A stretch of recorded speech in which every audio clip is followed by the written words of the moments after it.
સ્વાગત છે આપનું વીટીવી ન્યૂઝમાં। હું છું આપની સાથે રાધા। મહામંથનમાં આજે પણ આપણે બે મુદ્દા પર વાત કરીશું। એક મુદ્દો જેના પર વાત કરીશું કે એક આઈફોને આખા પરિવારની જિંદગી કેવી રીતે લઈ લીધી, પરંતુ એની પહેલા વાત કરવી છે નકલી દવાનું દૂષણ ફરી એક વખત। નકલી દવાનો ડોઝ, માફિયાઓ કોણ છે, એ સવાલની સાથે મહામંથનનો આ પહેલો મુદ્દો જેના પર વાત કરવી છે। હવે જે દવા આપણું દિલ ધડકતું રાખવા માટે લેવાય છે, જો એ જ દવા ધબકારા કાયમ માટે બંધ કરી દે તો? જી હા, આ કોઈ કલ્પના નથી કે માત્ર એક સવાલ નથી, આ એક ભયાનક અને કડવું સત્ય છે। હાર્ટ એટેક અને હાઈ બ્લડ પ્રેશર જેવી અતિ ગંભીર બીમારીઓ જ્યાં સેકન્ડના છઠ્ઠા ભાગમાં દર્દીનો જીવ જઈ શકે છે, ત્યાં પણ હવે મોતનો વેપાર શરૂ થઈ ગયો છે। હવે હાર્ટની દવા પણ ડુપ્લિકેટ આવી ગઈ છે અને આ નકલી દવાનો કારોબાર નથી, આ કાયદેસરની હત્યા છે। પૈસાની લાલચમાં માનવતાનું આનાથી મોટું પતન બીજું કયું હોઈ શકે? હાર્ટની દવાઓના હલકી ગુણવત્તાવાળા અથવા તો ડુપ્લિકેટ વેચાણનો આરોપ હતો। ફૂડ એન્ડ ડ્રગ વિભાગે અમદાવાદ સહિત રાજ્યના વિવિધ વિસ્તારોમાં છેલ્લા 3 દિવસમાં 30થી વધારે મેડિકલ સ્ટોર અને એજન્સીઓમાં તપાસ કરી દરોડા પાડવામાં આવ્યા અને કાર્યવાહી કરવામાં આવી। આ કાર્યવાહી દરમિયાન નકલી અથવા તો શંકાસ્પદ દવાનો મોટો જથ્થો જપ્ત કરવામાં આવ્યો છે। નિકાડિયા રિટાર્ડ 10 1250 ટેબ્લેટ જપ્ત કરાઈ, 1.70 લાખનો શંકાસ્પદ દવાનો જથ્થો પ્રતિબંધ કરવામાં આવ્યો છે। આ દવા કે જે બ્લડ પ્રેશર અને હૃદયના ધબકારાને નિયંત્રિત કરવા માટે વપરાતી દવા છે, ડીલરોને કાયદેસર રીતે લગભગ 10% માર્જિન આપવામાં આવે છે, પરંતુ છેલ્લા કેટલાક દિવસોમાં એ 17 થી 18% ડિસ્કાઉન્ટ ઓફર કરી રહ્યા હતા। એટલે કિંમતમાં આટલી બધી વિસંગતતા શા માટે? ત્યારબાદ તપાસ હાથ ધરવામાં આવી અને આ સમગ્ર ભાંડો ફૂટ્યો છે। તમે વિચાર કરો કે જે ગંભીર બીમારી જીવ પણ લઈ શકે છે, હવે ત્યાં પણ મોતનો વેપાર શરૂ થઈ ગયો છે। એટલે માનવતા મરી પરવારી આ કિસ્સા એક ખૂબ ચોંકાવનારો કિસ્સો કહી શકાય। હવે સવાલ એ થાય છે કે આ દવા આવી ક્યાંથી? અત્યાર સુધીની તપાસ અને એવું પણ કહેવામાં આવી રહ્યું છે ઉત્તર પ્રદેશ લખનૌથી સેના ફાર્મા સહિતની સપ્લાય ચેઇન મારફતે દવાઓ અમદાવાદ, સાણંદ, ભાવનગર અને ભુજ સુધી પહોંચાડવામાં આવતી હતી। આખી આ કડી સામે આવી છે।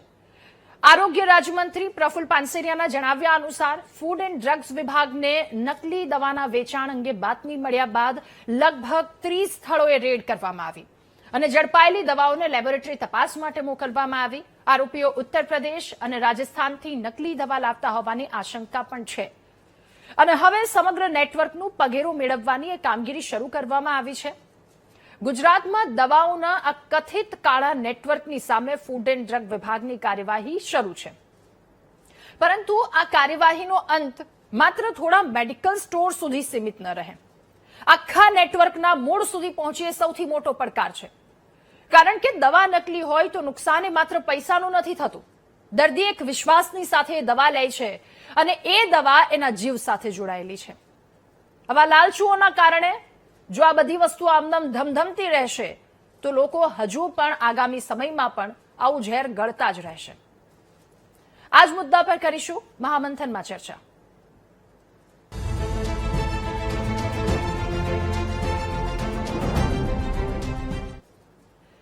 તો અમદાવાદ શહેરમાંથી પકડાયેલા ડુપ્લિકેટ અને બનાવટી દવાના વેચાણ મામલે આરોગ્ય મંત્રી પ્રફુલ્લ પાનસેરિયાએ પ્રતિક્રિયા આપી છે। તેમણે જણાવ્યું કે સરકાર આ મામલે કાયદેસરની કડક કાર્યવાહી હાથ ધરી છે અને સંડોવાયેલા તમામ તત્વોની સામે પગલાં પણ ભરવામાં આવશે।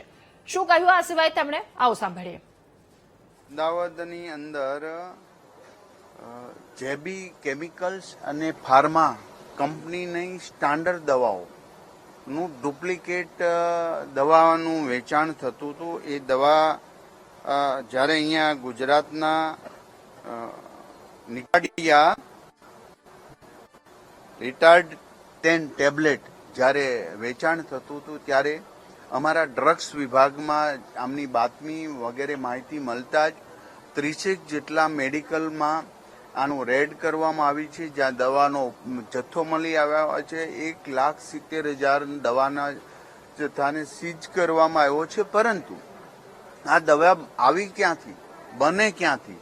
તો એ યુપી અને રાજસ્થાનથી આ લોકો દવા લાવતા હતા, જેનું આજે પોલીસની અંદર એફઆઈઆર અથવા તો જાણવા જોગની ફરિયાદ આપી એનું પગેરું મેળવવા માટે ડ્રગ્સ વિભાગના અમારા અધિકારીઓ સતત ડે નાઇટ કામગીરી કરી રહ્યા છે.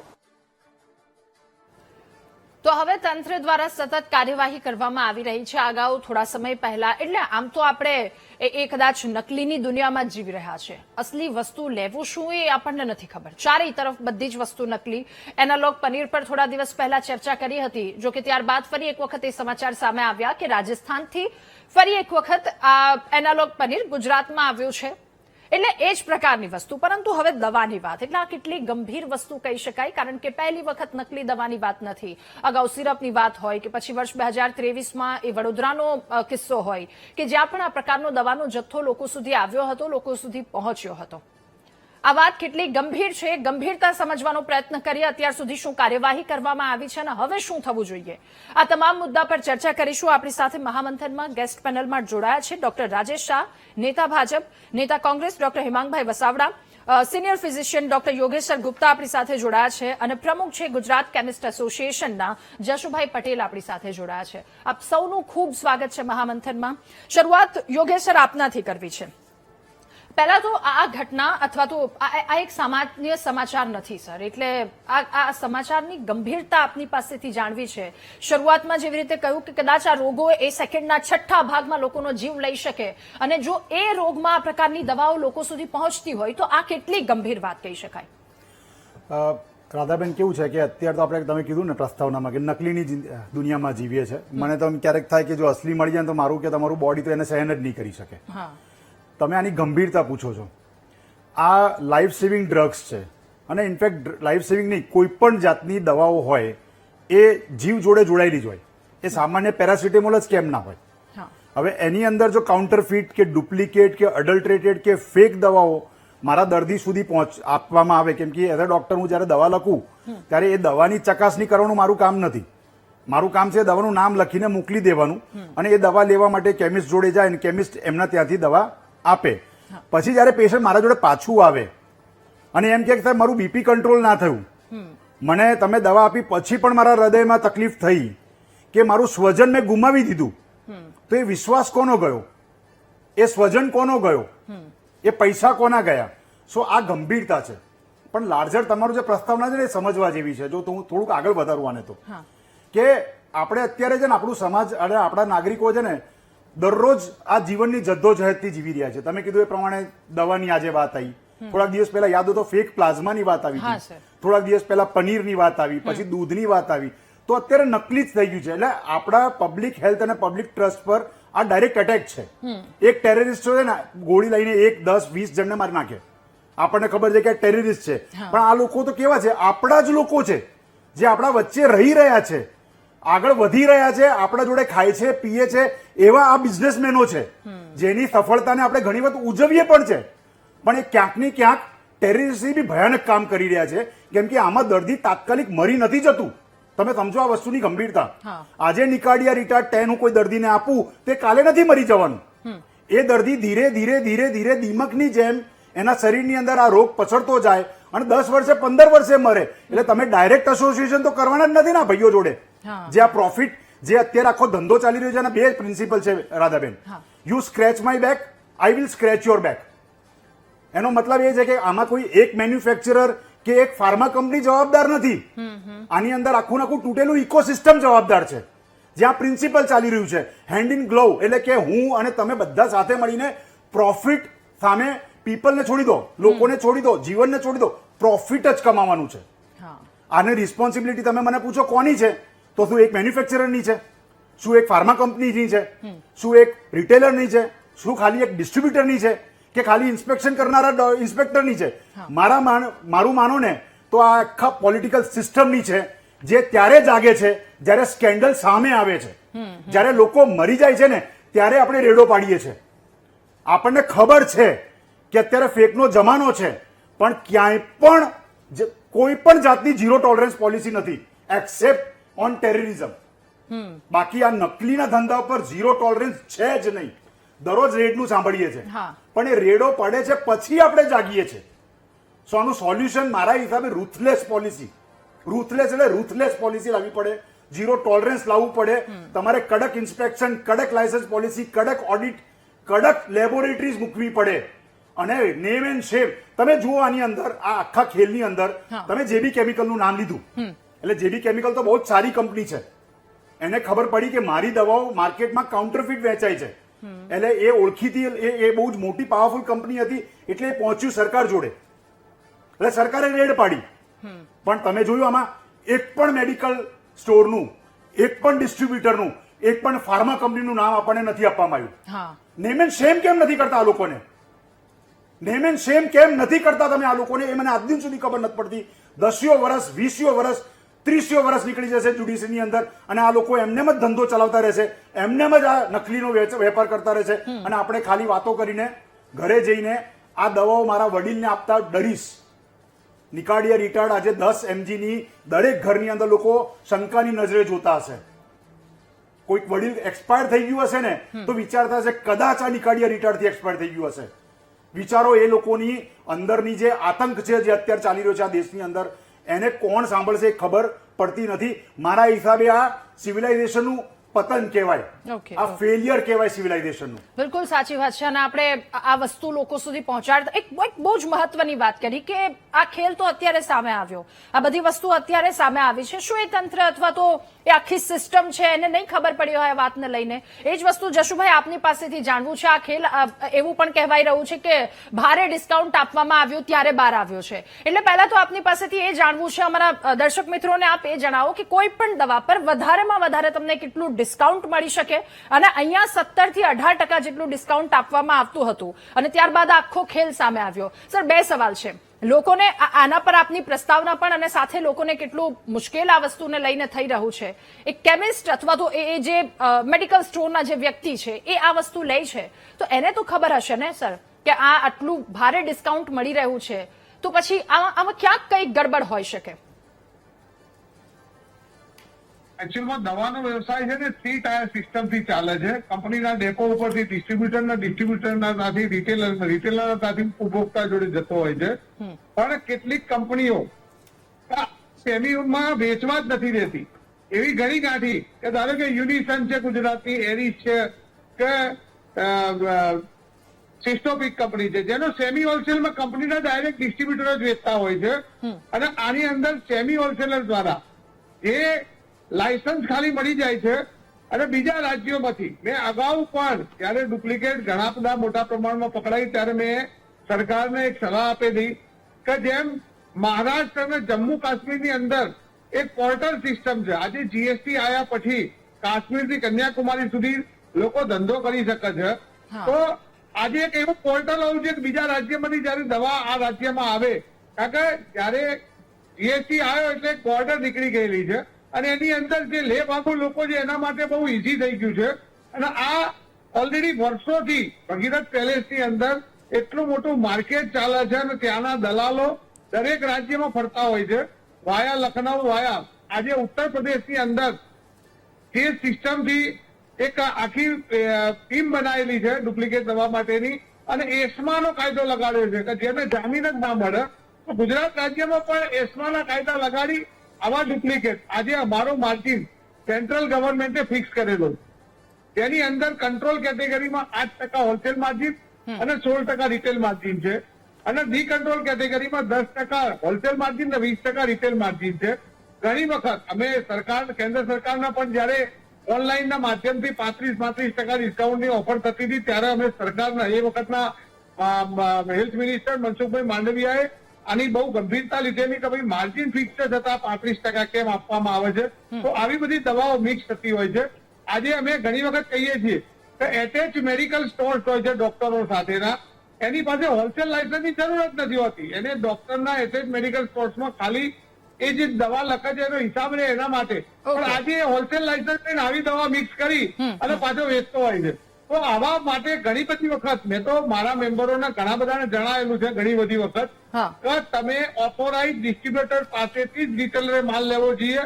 અને ગ્રાહકોને મેં કીધું છે કે જયારે અમારો માર્જિન કેન્દ્ર સરકારના ડ્રગ પ્રાઇસ કંટ્રોલ ઓર્ડર મુજબ છે તો વધુ ડિસ્કાઉન્ટ મળતું હોય ત્યાં આગળ તમે શંકાની નજરે જુઓ. યોગેશભાઈ બહુ સાચી વાત કીધી કે આજે ઘરમાં કોઈને નિકાળ્યા રિટાયર ચાલતી હોય તો એક શંકાની નજરે અથવા કોઈ થોડા દિવસ પહેલા મરી ગયું હોય તો આપણને ડર લાગે કે કદાચ આ ડુપ્લિકેટ દવા લીધી હશે એટલે મરી ગયો ઓકે, છે. ઓકે, તો આવી ઓકે, બધી જશુભાઈ. વસ્તુઓ માટે કાયદા કડક કરવા જોઈએ. ઓકે. હેમાંગભાઈ, હવે એક સવાલની સાથે આપની પાસે આપણે ચર્ચા કરતા રહીએ છીએ કે નકલી ઘી, દૂધ, પનીર, બધી જ વસ્તુ, મસાલા, બધી જ વસ્તુ નકલી. હવે આમાંથી બીમાર પડીને જો તમારે દવા લેવા જવાની છે તો એ દવાઈ નકલી તમને મળે છે. હેમાંગભાઈ, આપણે ચર્ચા અને જવાબદારી શોધતા રહી જઈશું કે આમાં જવાબદારો કોણ છે, અને ક્યાંક સ્વજનો, કેટલાક લોકો આ દવાઓ લઈને મોતને પણ ભેટ્યા છે.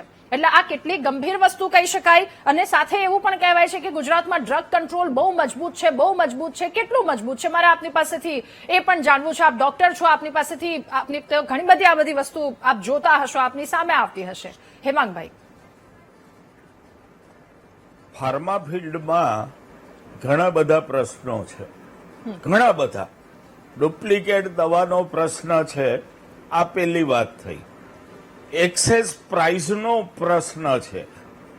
એક્સેસ પ્રાઇસ છે, એની એમઆરપી નક્કી છે, પણ એલઆરપી નક્કી નથી. એટલે પેશન્ટને જે 120 રૂપિયામાં ઇન્જેક્શન મળતું હોય એ મેડિકલ સ્ટોરને 36 રૂપિયામાં મળે છે.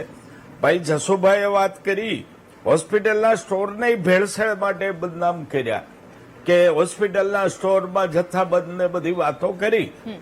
વાત એટલી જ છે કે ભલે આપે કીધું કે ડ્રગ કંટ્રોલ બહુ કડક છે, હું એટલું જ કહીશ કે ગુજરાતમાં ડ્રગ કંટ્રોલ જેવી કોઈ સિસ્ટમ નથી. સંપૂર્ણપણે ભ્રષ્ટ સિસ્ટમ છે. એટલા માટે ભ્રષ્ટ છે કે જે એમના ઇન્સ્પેક્ટરો છે ફાર્માના, એ દર દિવાળીએ મેડિકલ સ્ટોર દીઠ 10 થી 15,000 રૂપિયા ઉઘરાવા સિવાય કાંઈ કામ કરતા નથી. આજથી 4-6 મહિના પહેલા રાજકોટના સદભાવના મેડિકલ સ્ટોરમાંથી ડુપ્લિકેટ દવાઓ પકડાઈ. શું પરિણામ આવ્યું? કાંઈ જ નહીં, લીપાપોતી, વાત પૂરી. એટલે જે પોલિટિકલ વિલ હોવી જોઈએ કોઈ પણ પ્રશ્નને કંટ્રોલ કરવા માટે, એ હાલની સરકારમાં 1% પણ નથી. જે સુરતનું નામ આવે છે, અમદાવાદનું નામ આજ આપની સ્ક્રીન ઉપર આવે છે, ઉત્તર પ્રદેશની વાત આવે છે, આ બધું ત્યારે આવ્યું હતું 6 મહિના પહેલા. પછી શું થયું પ્રજાને નથી ખબર, માધ્યમોને નથી ખબર. કદાચ ડોક્ટર રાજેશભાઈને નહીં ખબર હોય કે રાજકોટમાં ડુપ્લિકેટ દવા પકડાયા પછી સ્ટોર તો હજી ચાલુ જ છે, એટલું હું ગેરંટીથી કહું છું. લાયસન્સ રદ નથી થયું. પણ એટલે જે પોલિટિકલ વિલ હોવી જોઈએ એ નથી. કારણ કે ફાર્મા કંપની છે એ ઓનલાઈન દવાઓ મળે, તમે કંટ્રોલ ક્યાંથી કરશો? ઓનલાઈન દવાઓ જ્યારે મળતી હોય, હું ઘેર બેઠો એમેઝોનમાંથી કે કોઈ એની જે કઈ વેબસાઇટ હોય એમાંથી દવા મગાવી લેતો હું, તો એમાં ક્યાં ક્વોલિટી કંટ્રોલ આવવાની? એટલે સરકારે ઘણું ગંભીર થવું જરૂરી છે. પોલિટિકલ મજબૂત વિલ બતાવવી જરૂરી છે. અને જે ડ્રગ માફિયાઓ છે એને જે એસ્માની વાત કરી એ રીતે કડક હાથે ડીલ કરવા જરૂરી છે. આખી પેરેલલ સિસ્ટમ ડુપ્લિકેટ અને ચોરીની દવાની ચાલે છે. ઓકે. ડોક્ટર રાજેશભાઈ, આપને મારે એ પૂછવું છે, એ જ સવાલ જે અત્યારે મેં હેમાંગભાઈને પૂછ્યો. આપણે કહીએ છીએ કે ગુજરાતમાં ડ્રગ કંટ્રોલ બહુ મજબૂત છે. ચલો, એક તરફ કાર્યવાહી કરવામાં આવી રહી છે, બહુ જ સારી વાત છે. પણ અત્યારે હેમાંગભાઈ એ વાત પણ કરી કે રાજકોટમાં પકડાય છે દવા, પછી શું થાય છે sir?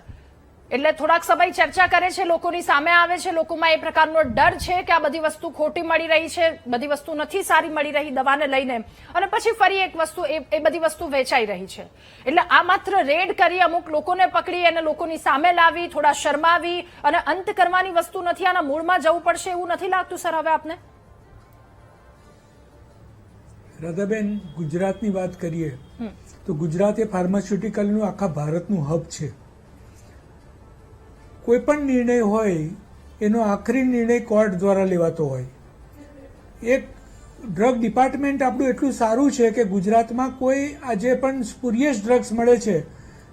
There is difference between spurious drugs and not of standard.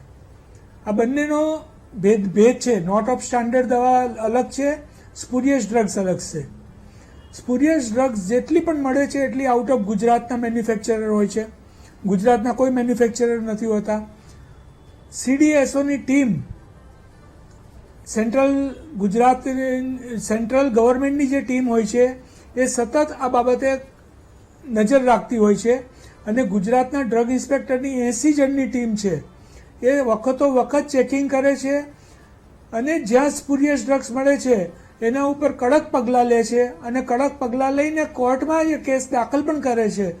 એટલે કોર્ટ નિર્ણય લે છે. આજે મારા મિત્ર જે હેમાંગભાઈએ જે કીધું કે આને પોલિટિકલ આપણે કોઈ રીતે પોલિટિકલ એંગલથી જોવો જ ના જોઈએ.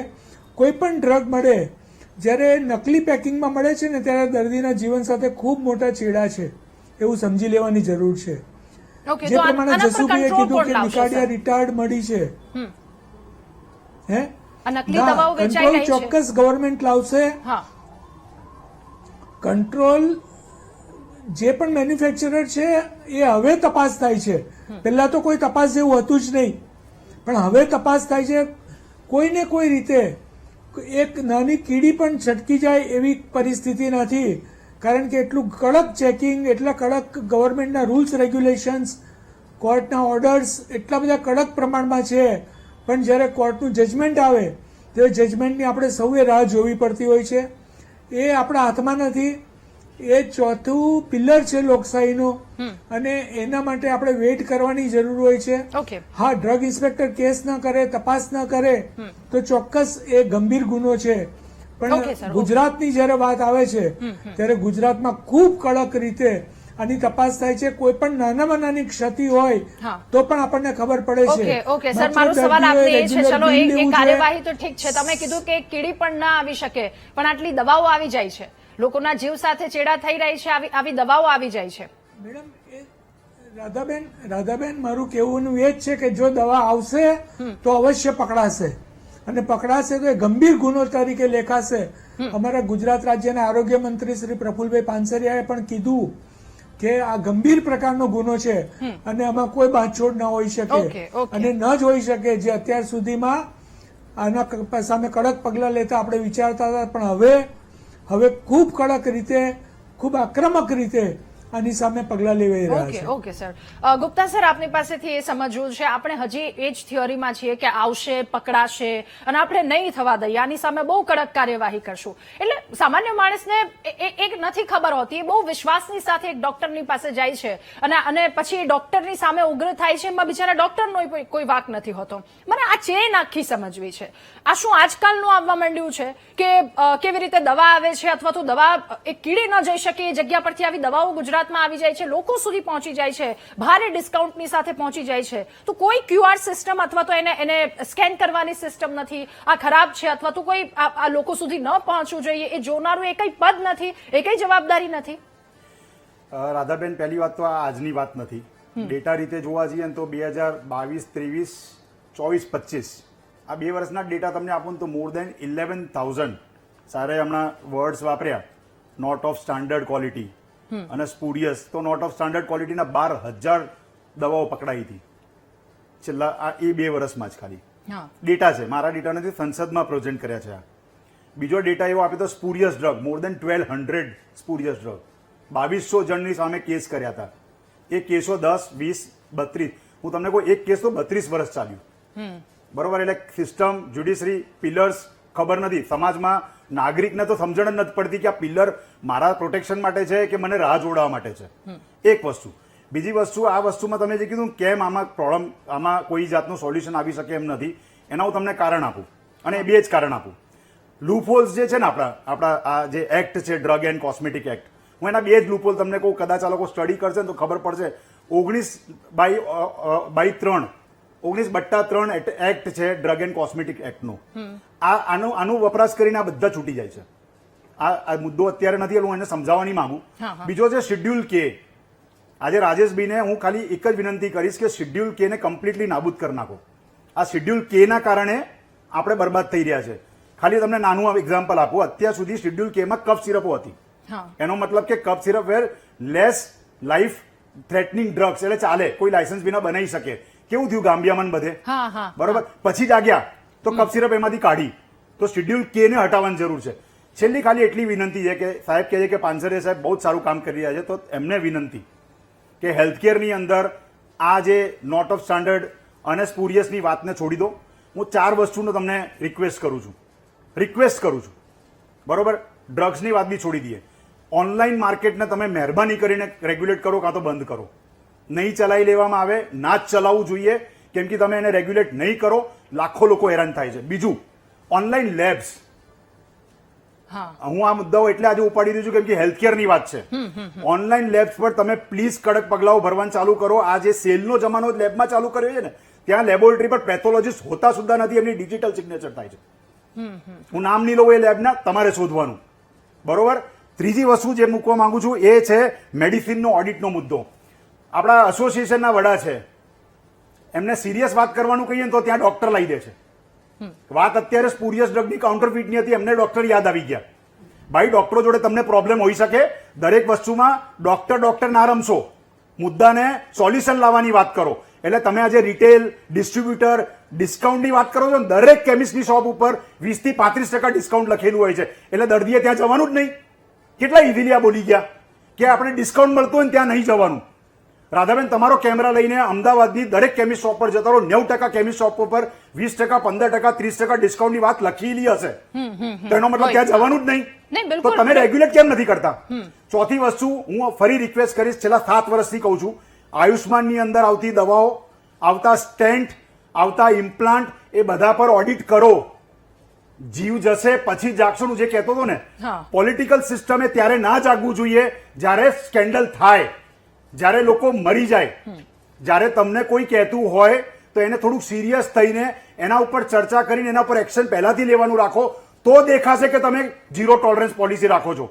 આજે ટેરરિસ્ટને મારવા માટે સ્પાઈ નેટવર્ક ઉભું કર્યું, ડોવલ સાહેબ જેવા માણસને ઉભા કર્યા, એમની નીચે આખું તંત્ર ઉભું કર્યું. તો મારું દેશ છેલ્લા 12 વર્ષ 13 વર્ષથી ટેરરિસ્ટ એટેક વિના રહ્યું છે ને, તો આ વસ્તુમાં તમને કરતા કેટલી વાર થાય? સો તમારા માધ્યમે ખાલી આટલી રિક્વેસ્ટ છે, સોલ્યુશન આપું છું. આ 4 ઉપર તમે કરી તો જુઓ. દરેક વસ્તુ પર ખાલી ડોક્ટર્સ આવી જાય છે.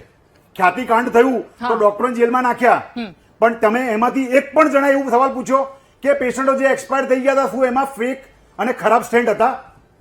આજે આટલા વર્ષો પછી બોલી રહ્યો છું, પણ ત્યારે બી બોલ્યો હતો હું આ વસ્તુ. પણ આપણે એ વસ્તુને ચર્ચા કરવા રેડી જ નથી, કેમ કે સ્કેપબોર્ડ મળી ગયો છે. આપણે એને ફાંસીએ ચડાવી દીધો છે, બાકી બધાને જે થતું એ થાય. સો લેબ, મેડિસિન, ફરી રિપીટ કરું છું જો કદાચ યાદ ના રહેતો, લેબ, મેડિસિન, આયુષ્માન, આ બધાની અંદર તમે ઓડિટ કરો ને ઓનલાઈન મેડિસિનનો વેપાર તમે બંધ કરાવડાવો. ઓકે, રાજેશભાઈ, લાગી રહ્યું છે કે આ બધી જ વસ્તુ પર કંટ્રોલ લાવવાની ખૂબ વધારે આવશ્યકતા છે, તો બચાવી શકીશું લોકોને. મેડમ, કંટ્રોલ ખૂબ અગત્યનો છે. બધા ઉપર આપણે કંટ્રોલ લાવવાની જરૂર છે, પણ સાથે સાથે જાગૃતતા પણ એટલી જ મહત્વની છે કે તમે કોઈ પણ દવા ખરીદો, આપણે જાતે કેમ ન ખરીદીએ કે વિશ્વસનીય મેડિકલ સ્ટોર હોય ત્યાંથી જ કેમ ન લઈએ? સર, કેટલા વિશ્વસનીય મેડિકલ સ્ટોર? સર, મને એક વસ્તુ સમજવી છે. સર, એક લખેલી હોય. સર, કોઈ 50 થી 60 વર્ષના લોકો જેની ફિલ્ડ જ સાયન્સ નથી, જેની ફિલ્ડ જ મેડિકલ નથી, તો એને કેવી રીતે ખબર પડશે? Okay, Yogesh sir. સરને સોરી, હું ડિબેટ બોલવાનો તો માંગતો, પણ સરને ખાલી એક જ જવાબ આપું. રેપ્યુટેડ મેડિકલ સ્ટોર છે એ તો ખબર હોય. મેડિકલ સ્ટોર ઓપન કરવાની પરમિશન જો આપી હોય તો એ વિશ્વસનીય જ કહેવાય. મેડિકલ કોઈ પણ માણસ આજે ડેરી તો મેડિકલ સ્ટોર નથી ઓપન કરતું ને. કરે કોઈ પણ વ્યક્તિ રૂલ્સ રેગ્યુલેશન કોમ્પ્લાય કરે તો government has to give the permission. પણ હવે એ આપણા ઉપર છે કે આપણે ક્યાંથી દવા ખરીદવી જોઈએ, કે આપણે ઓનલાઈન મંગાવવી જોઈએ કે નહીં મંગાવવી જોઈએ. ગુપ્તા સરે પૂછ્યો, મારે એ જ સવાલ તમને પૂછવો છે કે તમે મેડિકલ સ્ટોર ઓપન કરવાની પરમિશન આપો છો તો એ વ્યક્તિને કંઈક તો નોલેજ હશે, કંઈક તો ખબર પડતી હશે, તો પરમિશન આપો છો, હવે એ જ જગ્યા વિશ્વસનીય નથી તો પછી કેવી રીતે? મેડમ, ફાર્માસિસ્ટ પહેલા ફાર્માસિસ્ટ કમ્પલસરી નતા, હવે તો ફાર્માસિસ્ટ કમ્પલસરી છે. તો પછી કેવી રીતે વિશ્વસનીય નથી જગ્યા? એના માટે ઓછામાં ઓછી 110 સ્ક્વેર ફીટની જગ્યા મેડિકલ સ્ટોર માટે, એને મેડિસિન્સ રિટેન કરે કે નહીં, ફાર્માસિસ્ટ ફૂલ ટાઈમ છે કે નહીં, આ બધા જ ક્રાઇટેરિયાનો અભ્યાસ કરવામાં આવે ને પછી એને લાયસન્સ ઇસ્યુ કરવામાં આવે છે. ઓકે, ઓકે સર, ફરી મારો સવાલ તો ત્યાં જ છે કે જ્યાં સુધી ગવર્મેન્ટની વાત છે, મારે જવું તો કોની પાસે જવું? આપણા દર્દીઓએ હવે જ્યારે દવાનું પ્રિસ્ક્રિપ્શન હું આપું ત્યારે કેમિકલ આમાં જાગૃતતા ખૂબ જરૂરી છે. માપણી કરવાની 110 સ્ક્વેર ફીટની જગ્યા છે કે નહીં, ત્યાં ફાર્માસિસ્ટનું લાયસન્સ છે કે નહીં, અને ત્યાં એ માણસની લાયસન્સની ડિગ્રી જોઈને જ દવા ખરીદવાની. કરવું જ પડે. એટલે આ નહીં સર, આ બહુ જ અઘરી વસ્તુ છે. તમે એના પર વિશ્વાસ, અમે ડોક્ટર પર આંખ બંધ કરીને વિશ્વાસ રાખીએ, એટલો જ કેમિસ્ટ પર આંખ બંધ કરીને વિશ્વાસ રાખીએ. એ ફિલ્ડ જ સામાન્ય માણસની નથી અને નથી ખબર પડતી એ વસ્તુની, તો પછી કેવી રીતે? તો એ ચલો બીજો સવાલ મારો આપને છે. રાધાબેન, વિશ્વાસ, એટલા માટે જ હા આપણે અહીંયા બેચ નંબર, હા manufacture date, expiry date, batch number બધું જ જોવું જોઈએ સ્ટ્રીપ ઉપર. ઓકે વિશ્વસનીય મેડિકલ સ્ટોર છે કે નહીં એ પણ જોવું જોઈએ. ઓકે પછી બધા બિલ વગર દવા લેવાની એક આદત રાખે છે, તો બિલ વગર દવાની આદત ન હોવી જોઈએ. જી જી કે બિલ હંમેશા એક સ્ટ્રીપ પણ લો તો પણ બિલ લેવાનો આગ્રહ રાખવો જોઈએ. ઓકે, એનાથી ઓકે, સર. ઘણી બધી રીતે છૂટછાટ લેતા જી, અટકશે. જી, જી, જી. આ બધી જ ખૂબ જરૂરી છે. ઓકે, અમુક વાત આપની છે એની સાથે અગ્રી છીએ. હેમંતભાઈ, મારે આપને એ પૂછવું છે કે આ વિશ્વસનીયતા લાવવી ક્યાંથી? મારે એક સામાન્ય માણસ તરીકે કોઈ પણ દવા લેવા જવી છે, મને એમાં નથી ખબર પડતી કે આ દવા કઈ છે. હું તો તમારા ઉપર, ડોક્ટર પર ભરોસો રાખું છું, હું તો કેમિસ્ટ પર ભરોસો રાખું છું. અને હવે ચલો ચેટ જીપીટી અથવા તો એ જેમિનાઈમાં બધી વસ્તુ પૂછીએ છીએ તો થોડીક ઇન્ફોર્મેશન મળે છે, પણ ફિલ્ડ જ નથી, તો હું વિશ્વાસ ક્યાંથી લેવા જાઉં? બહુ સરસ વાત રાજેશભાઈએ કરી. ભારતીય જનતા પાર્ટીના તમામ નેતાઓની હવે એક પેટર્ન આવી ગઈ છે. લોકોની જવાબદારી, તંત્રની કાંઈ નહીં. વિશ્વસનીય સ્ટોર, એ તમારે વિશ્વસનીય સ્ટોર ગોતવાનો. અવિશ્વસનીય સ્ટોર ચાલે એમની વચ્ચે રાજેશભાઈ નહીં બોલો. તમારા વારામાં હું નથી બોલ્યો. અપસેટ નહીં થવાનું, કોઈ પણ લાઈફ સાથે સાંભળવું પડશે. ના હેમંતભાઈ, સાંભળવું પડશે. હોય આમાં રાજકારણ હોય જ ના શકે. રાજકારણની વાત જ નથી. કોંગ્રેસ એવો વિષય તમારા નથી નામ આવતો. આગળ ભાજપ લખેલું તમે જ્યારે છે. ભારતીય જનતા પાર્ટી બોલ્યા છે આજે એટલે મારે તમને સ્કોરમાં વચ્ચે રોકવા આવે પડે. ને, જો રાજકારણ નથી, સાચી બાકી વાત છે. તમે બોલ્યા છો કે General વિશ્વસનીય instruction સ્ટોર આપવી હોવો જોઈએ જોઈએ. કે દર્દીએ બિલ વિશ્વસનીય લેવું સ્ટોર જોઈએ. પ્રજા ગોતે. એના બેચ શું નંબરનો study nonsense કરવો વાત જોઈએ. કરો છો? ક્યાંય પણ, બેચ નંબર ક્યાંય પણ, વાંચવાનો. પ્રજાને ક્યાંય ખબર પણ છે કે એને- કઈ બેચ ને કઈ ના, રીતે ના. બને ઓકે, છે. રાજેશભાઈ કઈ સાવ સાંભળી લઈએ. નોનસેન્સ વાત આપ ના, કરી ના, રહ્યા છો. તમારે એ વિચારવું પડે કે આપણે પેરીફરીમાં કોઈ પણ શહેરની બહાર અભણ પ્રજાઓ છે, ઝૂંપડપટ્ટી છે, એને બેચ નંબર વાંચવાનો. તમે તમારી સિસ્ટમ તો એના નબળી માટે છે. તો- એના તમારા માટે એક drug department નેતાએ તો કેટલું એવું બધું કીધું actively કામ કે કરે દારૂ છે. એ યોગ્ય જગ્યાએથી નહીં હેમંતભાઈ, પીઓ. જે બોલો. ડ્રગ ઇન્સ્પેક્ટર કામ કરી રહ્યા છે એ 12 કલાક કામ કરી રહ્યા છે, તો તમારે એમને એન્કરેજ કરવા જોઈએ. ગુજરાતની શું સિસ્ટમ કામ કરે છે આખા દેશમાં કેમ તો લાગુ આ નથી drug થતી આવી- એ વાત કરવી મને જોઈએ. રાજેશભાઈ એ તમારે- જવાબ દ્યો ને ના, ના, કે ના. સદભાવનામાંથી ડુપ્લિકેટ દવા પકડાણા પછી તમે શું કર્યું? તમે એ એટલે તમારી સરકારે ગુજરાતમાં શું એક પણ કર્યું? દવા આવશે આજ પ્રજાને ડુપ્લિકેટ કયો? તો પકડાયા વગર રહેવાની નથી. આટલી પકડાયા વગર આવી. નથી રહેવાની, કારણ કે આટલી ખૂબ આવી, એલર્ટ એટલી શાસન છે. પકડાણી. ખૂબ ઓકે, એલર્ટ છે રાજેશભાઈ, આપણા હેમંતભાઈ. શાસકો, ડ્રગ ઇન્સ્પેક્ટર્સ બધા ખૂબ જ સક્રિય રીતે ઓકે, ફિલ્ડમાં કામ કામગીરી કરી કરે રહ્યા છે છે. રાજેશભાઈ. એટલે એમાં ગુજરાતમાંથી એ સરાહનીય ક્યાંય છે, એને સૌ કોઈ આવકારે છે, પણ જ્યાં કઈ વસ્તુ છૂટી રહી છે, લોકો સુધી દવા પહોંચી રહી છે, સવાલ ત્યાં આવીને ઉભો રહી જાય છે. જશુભાઈ, મારે આપને એક સવાલ એ પૂછવો છે. આપની બાઇટ મેં સાંભળી, આપ એ પણ કહી રહ્યા છો કે આ એક દવા નથી આવી તો કેટલીય દવા હજી નકલી ફરી રહી છે. તમે આ વાતને લઈને રજૂઆત કરી, એને લઈને કોઈ કાર્યવાહી શરૂ થઈ ગઈ છે અત્યાર સુધી? બીજો સવાલ મારે આપને એ પણ પૂછવો છે કે સીધું ડોક્ટર પર કઈ પણ વસ્તુ નાખી દેવા કરતા કોઈ પણ એક પણ એવો કેમિસ્ટ નહીં હોય કે જે વધારે ડિસ્કાઉન્ટની લાલચ તે લોકો પણ રાખતા હોય, એમને પણ થોડો નફો મળી જાય અને એ નફામાંથી રડી લઈએ, લોકો સુધી આ વસ્તુ પહોંચ, ક્યાંક એમની પણ નૈતિક જવાબદારી બને છે ને? રાધાબેન, તમારી વાત સાચી. યોગેશભાઈનો ગુસ્સો 100% સાચો છે. કારણ કે અમે બંને બહેજમાં આવીએ તારા અમારે કેમિસ્ટ ને ડોક્ટરની વાત ચાલે, પણ એમને હું ધન્યવાદ આપું આજે કે એમણે શિડ્યુલ કે એબોલિશ કરવાની વાત કરી. આજે શિડ્યુલ કે ના ઓઠા નીચે જ આ બધું ચાલતું હતું. મારું કહેવાનો ભાવાર્થ એવો નતો. મારો કહેવાનો ભાવાર્થ એવો હતો કે જે attach doctor hospital medical stores છે એની પાસે હોલસેલ લાયસન્સ ન હોવું જોઈએ, કારણ કે એ મેડિકલ સ્ટોર્સ માટે દવા મંગાવે જી, છે, આવશે. નહીં કે સેમી હોલસેલરને વેચવા માટે. બીજો મારો કોઈ આશય નતો. બીજો, રાજેશભાઈને મારું એમ કેવું છે, ડિપાર્ટમેન્ટ કડક કામ કરે છે. છેલ્લા 6 મહિનામાં લગભગ 50 થી વધુ દવાઓ ડુપ્લિકેટ પકડાઈ. એક પણ ઉપર કેસ થયો. કાયદાકીય ફાસ્ટ ટ્રેક કોર્ટ હોવી જોઈએ કે આની અંદર ફાસ્ટમાં ફાસ્ટ કેસ ચાલે અને સજા થાય. જી. આજે ઉત્તર પ્રદેશ જેવી સરકારની અંદર જો એસ્મા લગાવવામાં આવતો હોય અને આજે 2-3 એવી કંપની મેં તમને કીધી જેની સેમી હોલસેલમાં માલના ઓફિશિયલ ડિસ્ટ્રીબ્યુટર થ્રુ જ માલ વેચાતો હોય તો બાકીની કંપનીનો માલ કેમ બીજા દ્વારા જાય? ક્યાંક ને ક્યાંક કંપનીના એમ્પ્લોય સંડોવાયેલા છે, ક્યાંક ને ક્યાંક અધિકારીઓ પણ સંડોવાયેલા છે. એવું ના સમજશો તો બધા અધિકારીઓ દૂધે ધોયેલા છે. ઓકે ઓકે ગુપ્તા સર આપની વાત. હા, એક દુકાનના ત્યાંથી લાયસન્સ જયારે ડુપ્લિકેટ પકડાયું તો એના એક મેડિકલ સ્ટોર હોય જેનું નામ ઉમિયા મેડિકલ છે, એના ત્યાંથી ડુપ્લિકેટ પકડાયો તો 3 મહિના પછી એને શ્રી ઉમિયા કરીને લાયસન્સ કેમ આપવામાં આવે છે? કેમ એને બ્લેક લિસ્ટેડ ના કરવામાં આવે? ઓકે ઓકે ગુપ્તા સર આપની વાત. મારે વાત તો એટલું છે કે આપણે સ્ટાર્ટ કરેલી લોકોના ભલા માટેની વાત ચાલુ થયેલી, પણ ક્યાંક ને ક્યાંક ફરી પાછા જે લોકો આપણને સાંભળતા હશે ને માથું જ પટકતા હશે કે પાછું તો આવી તો આ જગલરી પર આવી ગયા આપણે ફરી પાછા આપણે કાનૂની જગલરી ને આ એસોસિએશન જસુભાઈ કીધું કે ડોક્ટરોને હોલસેલ લાયસન્સ આપવા જ ના જોઈએ. લાયસન્સ કોણ આપે છે? હું મારે જાતે લઈ આવું છું, મારી ઈચ્છાથી કમ્પ્યુટર પર નાખ્યું ડોક્ટર યોગેશ ગુપ્તા હવે હોલસેલ લાયસન્સ લઈને હોલસેલ દવાઓ વેચશે. તે હોલસેલ લાયસન્સ આપવાનું કામ તો ડિપાર્ટમેન્ટનું જ છે ને. તો તમે આટલા મોટા એસોસિએશનના વડા છો, તમારા જોડે આટલા લોકો તમારા જોડે ઉભા છે, તો તમે જઈને આ વસ્તુ બંધ કરાવો ને. હવે શેડ્યુલ કે ની વાત કરે છો, હું બોલ્યો ત્યારે તમે સમજવાનું હતું. હું ડોક્ટર થઈને શેડ્યુલ કે સમજુ? હવે હું શેડ્યુલ એચ ડોક્ટર થઈને સમજુ? હવે એ તમને ખબર જ છે, તો એનો મતલબ આટલા વર્ષોથી જયારે તમને ખબર હતી તો તમે આની રજૂઆત બધા આખા ઇન્ડિયાના ડિસ્ટ્રીબ્યુટરો ભેગા કેમ નથી થતા? તમારે પ્રજાને, આપણે આજે વાત પ્રજાને ભલા માટે કરી રહ્યા છીએ. જયારે પ્રજાની વાત ભલાની આવે ને ત્યારે ફોર્થ પિલર, વિશ્વાસનીય સ્ટોર, કાઉન્ટરફીટ સ્પુરિયસ. આજે રાધાબેન તમને હું કહું કાઉન્ટરફીટ દવા છે, તમને શું લેવા દેવા છે? તમારા માટે તો એ જ થઈને કે દવા કામની નથી. તમને કહું ફેક દવા છે, સામે બેઠો એને તો એમ જ લાગે કે દવા કામની નથી, ઝેર મને આપવામાં આવી રહ્યું છે. તો તમે આ બધા શબ્દો જગલરી કરવા માટે આપણે આ ડિબેટ કેમ આગળ વધારી રહ્યા છીએ? આપણે દર્દીની વાત કરી રહ્યા છીએ.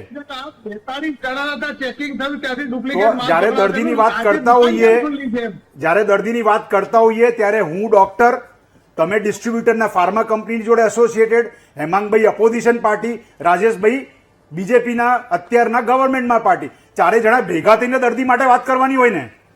ઓકે યોગેશ સર, મારે એક અંતિમ સવાલ આપને એ પણ પૂછવો છે કે અત્યારે આજના જે સમાચાર અમદાવાદ કે જ્યાં એક યુવકે પેન કિલર લઈ લીધી કંઈક 13 જેટલી એક મહિનામાં અને ડાયાલિસિસ ની કિડની ફેલ આખી વસ્તુ થઈ ગઈ. એટલે જો આટલી દવા, સામાન્ય દવા આવી રીતે અસર કરતી હોય એટલે એ વાતને લઈને પણ લોકોને પ્લીઝ એક મેસેજ આપી દેજો અને સાથે એ પણ આ મુદ્દા પર અંતિમ પ્રતિક્રિયા, આનો અંત આવશે કે કેમ, એક પ્રશ્નાર્થ ચિહ્નની સાથે આ પૂછી રહી છું. સર યોગેશ સર, સોરી મેં તમારો સવાલ ના સાંભળ્યો. જી, હું આપને એ કહી રહી છું કે જે પેન કિલરના કારણે લોકોને નુકસાન થઈ રહ્યું છે એને લઈને એક આપના તરફથી મેસેજ કે આટલા બહોળા પ્રમાણમાં ઉપયોગ ન કરે, સાથે દવાને લઈને જે મેં અત્યારે શેડ્યુલ કે માટે કીધું ને એ જ વસ્તુ હું અત્યારે સરકારને બીજી એક વિનંતી કરી શકું કે અત્યારે આપણા ત્યાં ઓવર ધ કાઉન્ટર ડ્રગનો બહુ જ મોટો ચલણ છે. ઓવર ધ કાઉન્ટર ડ્રગને બહુ સ્ટ્રિક્ટ કરવાની જરૂર છે. એમાં પેન કિલર હોય કે એન્ટીબાયોટિક્સ હોય કે પછી એન્ટી એલર્જીક દવાઓ હોય કે પછી કફ સિરપ હોય કે પછી કફ લોજેન્જીસ હોય, એવા અનેક ઘણી દવાઓ છે જે દર્દીઓ લે છે અને પછી હેરાન પરેશાન થઈને ડોક્ટર જોડે કે હોસ્પિટલમાં પહોંચીને લાખો રૂપિયા બરબાદ કરે છે. બચી જાય તો બહુ જ સારું, ના બચે તો આખું ઘર બરબાદ થાય છે. તો તમારા મારફતે આજે તમે આ બહુ જ ઇમ્પોર્ટન્ટ મુદ્દો કીધો છે. ખાલી એટલી જ વિનંતી કે પ્લીઝ પેન કિલર લેતા પહેલા તમારા કોઈક તો એક ઓળખીતો ડોક્ટર હશે જેને તમે ફોન ઉપાડીને પૂછી શકો. તમારે નથી જવું ડોક્ટર જોડે, ના જશો. તમારે ડોક્ટરની ફીસ નથી આપવી, ના કરશો. પણ એક એટલીસ્ટ ઓળખીતો પારખીતો ડોક્ટર રાખો જેના જોડે તમે ફોન ઉપાડીને વાત કરી શકો કે સર આ દવા લઈશ. અત્યારે ડેન્ગ્યુનો ટાઈમ ચાલી રહ્યો છે, સ્વાઇન ફ્લૂનો ટાઈમ ચાલી રહ્યો છે. અનેક ઘણા પેશન્ટો પેરાસિટામોલ ડોલો ઈચ્છે એ પ્રમાણે 650 mg દિવસમાં 4 લઈ લે છે. 650 4 વખત લો એટલે 2 ગ્રામ ક્રોસ થઈ ગઈ. 2 ગ્રામ ક્રોસ થતા સાથે તમારું લીવર ડેમેજ થાય. નિમિસોલાઇડ આપણા સરકારે ક્યારની બેન કરેલી છે પણ હજી ઇક્વલી અને બહુ જ ઇઝીલી મળે છે. ડાયક્લોફેનેક આપણે બધાને ખબર છે કે એ ખાલી પ્રિસ્ક્રિપ્શન દવા છે તો પણ કે ઓવર ધ કાઉન્ટર મળે છે. તો મારી અને અલ્ટ્રાસેટ ને કોન્ટ્રામોલ જેવી દવા જે નાર્કોટિક્સમાં આવે એ બી આજની તારીખમાં ઘણા બધા લોકો ઓવર ધ કાઉન્ટર આપી દે છે. તો તમારા મારફતે ખાલી એટલી જ વિનંતી કે અવેરનેસ ફેલાવવું બહુ જ જરૂરી છે. મીડિયાની અંદર બી હવે તો નીચે એક લાઈન થવી જોઈએ કે આ દવાઓથી બચો, આ દવા ના લેશો. ઓકે સર, આપ સૌનો ખૂબ આભાર મહામંથનમાં અમારી સાથે જોડાયા આ મુદ્દા પર ચર્ચા કરવા બદલ. તો જે નકલીનો વેપલો ચાલી રહ્યો છે એના પર અંકુશ આપવો ખૂબ જરૂરી છે, કારણ કે એક વિશ્વાસની સાથે લોકો દવા લે છે અને જો આમનામ ચાલ્યું તો લોકો હજુ પણ દવા ગળતા રહેશે. મહામંથનમાં બીજો અને મહત્વનો મુદ્દો જેના પર ચર્ચા કરીશું, રોકાઈએ એક નાનકડા બ્રેક માટે.